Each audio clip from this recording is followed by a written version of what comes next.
샬롬. 오늘 하루도 살아계신 성삼위 하나님께서 여러분에게 사랑하심과 평강 주심과 인도하심이 함께 하시기를 바랍니다. 우리가 지난 시간까지 데살로니가 후서를 마쳤습니다. 그래서 오늘서부터는 데살로니가 전서 후서를 다 이제 마치고 오늘부터는 여러분 디모데 전서 후서를 같이 나누도록 하겠습니다. 이 디모데 전서 후서를 우리가 말씀을 듣기 전에 우선 이 배경에 대해서 디모데에게 보내는 사도 바울이 보내는 이 편지 배경에 대해서 우리가 좀 살펴보고 본문을 요약 강의하도록 하겠습니다. 바울이 2년 동안 로마 감옥에 갇힌 끝에 가이사 앞에서 무죄로 석방되어서 로마를 강제로 떠나야만 했습니다. 추방을 당한 거죠. 이때가 62년 봄인 듯 합니다. 주 62년. 바울은 누가 디모데와 함께 에베소를 방문하였는데 여기서 그는 이리들에 대한 자신이 예언이 성취된 것을 보았습니다. 그는 사도 바울은 사도행전 20장 29절에서 30절에서 이리들에 대해서 예언한 적이 있었죠. 그것이 성취되는 것을 지금 바울은 에베소에서 지금 목도를 했습니다. 왜냐하면 에베소 교회에 거짓 선생들이 침투해 와 있었기 때문입니다. 그래서 디모데전서에 나오는 그의 경고들을 볼 때에 이 거짓 선생들이 펼치고 있는 교훈들은 바울이 골로새서에서 공격하였던 영지주의와 비슷하다는 것을 알 수 있습니다. 바울은 그곳에서 짧은 기간 동안 사역한 후에 그토록 보고 싶어 했던 빌립보 교회 성도들을 만나기 위해 빌립보로 갔습니다. 이때 디모데를 에베소 교회의 교육자로 남겨두면서 에베소 교회를 감독하고 거짓 선생들을 제거하도록 조치를 취했습니다. 바울이 젊은 디모데에게 첫 번째 편지를 썼을 때에는 골로새에 있으면서 미리 약속했던 대로 빌레몬을 방문하여 즐거운 시간을 잘 보내고 있었던 것 같습니다. 빌레몬서 22절에 나와 있습니다. 바울은 곧 에베소로 돌아갈 계획을 세우고 있었지만은 교회의 문제가 대단히 긴급하여 디모데에게 조언하는 편지를 썼던 것입니다. 그래서 디모데 전서는 바울이 주 64년경에 마게도냐에서 써서 디모데에게 보낸 여러분 이 목회 서신입니다. 자, 이제 본문을 우리가 요약 강해하도록 하겠습니다. 오늘은 디모데전서 1장 1절로 20절의 말씀을 가지고 선한 싸움을 싸우자라는 주제로 우리가 요약 강해를 나누어 봅니다. 본문 1절 2절입니다. 우리 구주 하나님과 우리 소망이신 그리스도 예수의 명령을 따라 그리스도 예수의 사도된 바울은 믿음 안에서 참 아들된 디모데에게 편지하노니 하나님 아버지와 그리스도 예수 우리 주께로부터 은혜와 긍휼과 평강이 내게 있을지어다. 아멘. 성경에는 예수님을 구주라고 하였으나 하나님을 구주라고 한 것도 몇 군데 있습니다. 하나님을 구주라고 한 이유는 하나님이 예수 그리스도를 보내시고 그를 통하여 우리를 구원해 주셨기 때문에 하나님을 또 구주라고 하는 겁니다. 여러분, 디모데는 바울이 믿음의 아들입니다. 바울이 제1차 전도여행 때에 디모데가 바울에게 전도를 받아서 믿게 되었습니다. 믿은 다음부터는 디모데가 바울을 아버지와 같이 공경하고 순종하여 교훈과 여러분 양육을 받았습니다. 그리고 2차 전도여행 때에는 바울이 신부게 되어서 바울을 수종하고 봉사하면서 받들어 나갔습니다. 그러므로 바울은 디모데를 아들과 같이 진정으로 사랑하고 귀히 여기면서 복음을 위해서 귀하게 여러분 사용을 하였습니다. 여러분. 계속해서 본문 3절 4절입니다. 내가 마게도냐로 갈 때에 너를 권하여 에베소에 머물라 한 것은 어떤 사람들이 명하여 다른 교훈을 가르치지 말며 신하와 끝없는 족보에 창념치 말게 하려 함이라. 이런 것은 믿음 안에 있는 하나님의 경륜을 이룬보다 도리어 변론을 내는 것이라. 마게도냐는 발칸반도의 중동부 즉 헬라의 북부지방으로 빌립보, 데살로니가, 베레아 등이 포진되어 있습니다. 주변에 바울이 이 에베소에서 디모데와 같이 머물다가 그곳을 떠나 마게도냐로 가면서 디모데를 에베소 교회에 머물도록 명령을 했습니다. 바울이 디모데를 에베소에 머물게 한 이유는 4절에 기록되어 있지만 교회를 지키며 다른 복음이 교회에 들어오는 것을 방지하기 위함이었습니다. 당시 에베소 교회에는 거짓 선지자들이나 헬라의 영지주의자들이 들어와서 신화와 끝없는 족보를 내세워서 에베소 성도들을 혼란스럽게 하고 어지럽게 하였습니다. 여기서 말하는 신화는 헬라의 영지주의 영향을 받은 유대주의자들이 여러 가지 허황된 말을 하고 성경을 우화적으로 해석하고 성경을 생명이 없는 책으로 말하는 것을 가리키는 겁니다. 또 끝없는 족보는 성경에 있는 유대인의 족보에 대하여 여러 가지 이야기를 조작하여 끝없이 헛된 말을 하며 육체의 계통을 자랑하고자 하는 것들을 가리킵니다. 하나님의 경륜은 하나님의 뜻을 이루어 나가는 것을 가리킵니다. 그렇습니다, 여러분. 신화나 끝없는 족보는 하나님의 뜻을 이루어가는 데는 아무 유익이 없고 도리어 변론거리만 만들어내는 것뿐입니다. 계속해서 5절에서 7절입니다. 경계의 목적은 청결한 마음과 선한 양심과 거짓이 없는 믿음으로 나는 사랑이거늘 사람들이 이에서 벗어나 헛된 말에 빠져 율법의 선생이 되려 하나 자기 말하는 것이나 자기 확증하는 것도 깨닫지 못하는도다. 경계라는 말은 하나님의 계명을 가리킵니다. 그러므로 하나님께서 계명을 주신 목적은 신화나 만들고 족보 이야기나 펴나가는 하는 것이 아니라 계명을 주신 목적은 청결한 마음과 선한 양심 그리고 거짓이 없는 믿음에서 그런 믿음에서 나는 사랑을 가지게 하려는 것을 여러분 우리는 말하는 겁니다. 청결한 마음과 선한 양심이 없는 자들은 아무리 율법을 가르치는 선생의 자리에 있더라 할지라도 진리를 깨닫지 못하는 겁니다, 여러분. 오늘날도 마찬가지입니다, 여러분. 예수 믿는 것과 선한 양심과는 따로 구별되게 살아가는 사람들이 있어요. 따로따로. 아니에요. 여러분, 자기가 교회의 교역자든 전도사든 또 교사든 구역장이든 뭐든 여러분 성경을 가르치는 자리에 있는 사람들은 여러분 청결한 마음과 선한 양심을 가져야 됩니다, 여러분.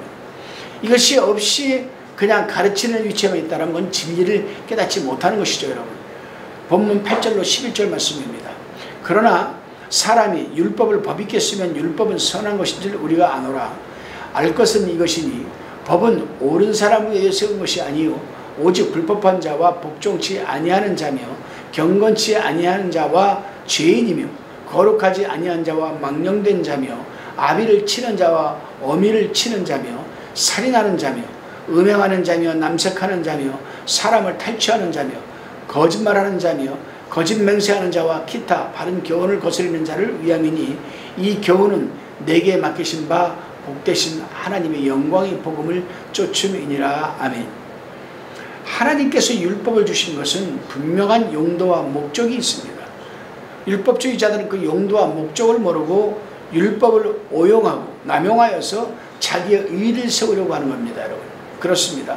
참된 율법의 용도와 목적은 죄를 깨닫게 하여서 그리스도에게로 인도하려는 것입니다. 그러므로 율법을 올바로 사용하면 율법은 선하고 유익된 것입니다. 그러나 잘못 사용하면 멸망하는 겁니다, 여러분. 베드로 후서 3장 16절에 분명히 기록하고 있습니다. 율법은 죄를 깨닫게 하려고 세운 것이기 때문에 옳은 사람을 위하여 세운 것이 아닙니다. 그러므로 누구나 율법 앞에서 자기 죄를 발견하여 자기가 죄인인 줄 깨닫고 예수 그리스도께서 돌아가 회개하고 믿음으로 죄를 사함받고 구원을 얻게 하려는 것이 여러분 율법의 존재 목적입니다. 음행 즉 성적 문란의 죄는 제7계명에 속하는 죄이죠. 남색하는 것은 남자들끼리 동성연애의 죄이며 또 사람을 탈취하는 것은 일을 시키고 임금을 주지 않는 것과 인신매매이고 거짓말하는 것과 거짓 맹세하는 것은 제9계명을 범한 죄이며 바른 교훈을 거스리는 것은 바른 교훈을 듣지 않고 거스리는 것을 말하는데 이것도 죄입니다. 바울이 이상으로 제5계명에서 9계명까지는 구체적으로 거론했으나 탐내지 말라는 제10계명은 언급하지 않았습니다. 왜냐하면 탐심 즉 욕심은 모든 죄의 근원이기 때문에 이상 언급한 여러 죄의 이면에 탐심도 들어있기 때문입니다, 여러분. 그래서 바울은 11절에서 계명을 바로 사용하면 바울이 전하는 복음을 쫓게 된다고 말합니다. 그 이유는 계명에서 죄를 깨닫는 자가 그리스도께로 와서 믿음으로 구원을 받게 되기 때문입니다. 그렇습니다. 하나님은 바울에게 복음을 맡겨서 전하라고 명하셨기 때문입니다. 그렇기 때문에 바울이 전하는 복음을 쫓는 것은 복되신 하나님의 영광의 복음을 쫓는 것이 되는 겁니다. 계속해서 12절 13절 봉독해 봅니다. 나를 능하게 하신 그리스도 예수 우리 주께 내가 감사함은 나를 충성되이 여겨 내게 직분을 맡기심이니 내가 전에는 회방자요 핍박자요 포행자였으나 도리어 긍휼을 입은 것은 내가 믿지 않을 때에 알지 못하고 행하였음이라. 하나님이 바울에게 사도 직분을 주어 복음을 전하는 직분을 맡길 때 자격이 있어서 맡긴 것이 아니라 그저 충성되이 여기서 맡겼고 긍휼을 베풀어서 맡기신 것입니다. 여러분, 고린도후서 4장 1절 참고하시기 바랍니다. 그래서 바울은 자기를 능하게 하신 그리스도 예수님께 감사한 마음을 갖고 더욱 충성되게 복음을 전하는 겁니다. 그렇습니다. 우리 또한 부족하지만 그런 우리에게 복음을 전하는 직분을 맡겨주셨으므로 충성하는 자가 되어 그 사명을 잘 감당해야 합니다. 바울이 예수 그리스도를 구주로 믿기 전에는 회방자요 핍박자요 포행자라고 했습니다.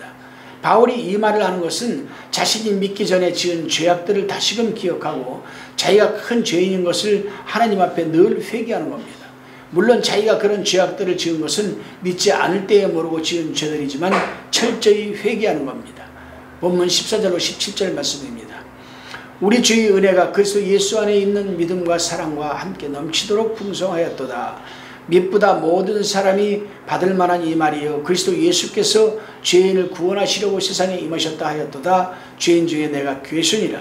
그러나 내가 긍휼을 입은 까닭은 예수 그리스도께서 내게 먼저 일체 오래 참으심을 보이사 후에 주를 믿어 영생 얻는 자들에게 본이 되게 하려 하심이니라. 만세의 왕 곧 썩지 아니하고 보이지 아니하고 홀로 하나이신 하나님께 존귀와 영광이 세세토록 있을지어다. 아멘.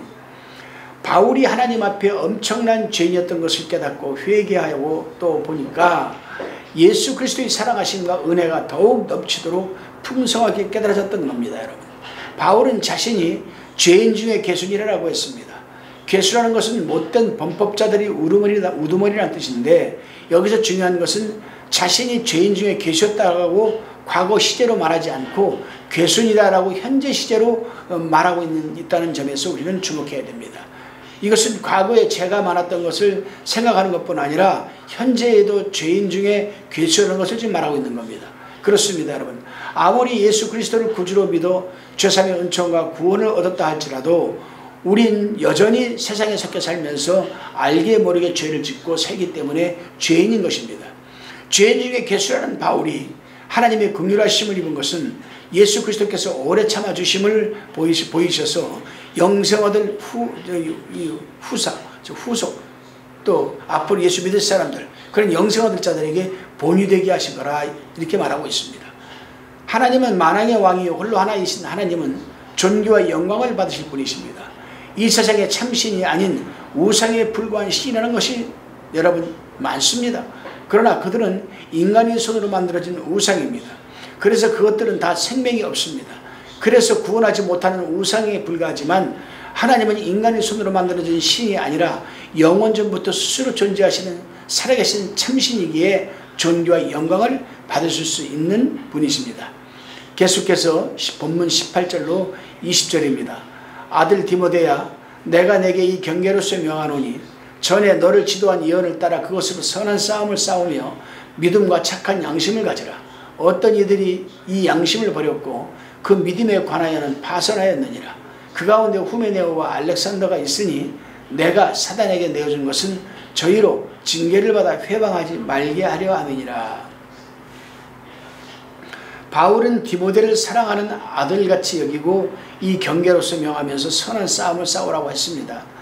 이 경계는 선한 싸움을 가리킨다고 또 말씀을 드렸습니다.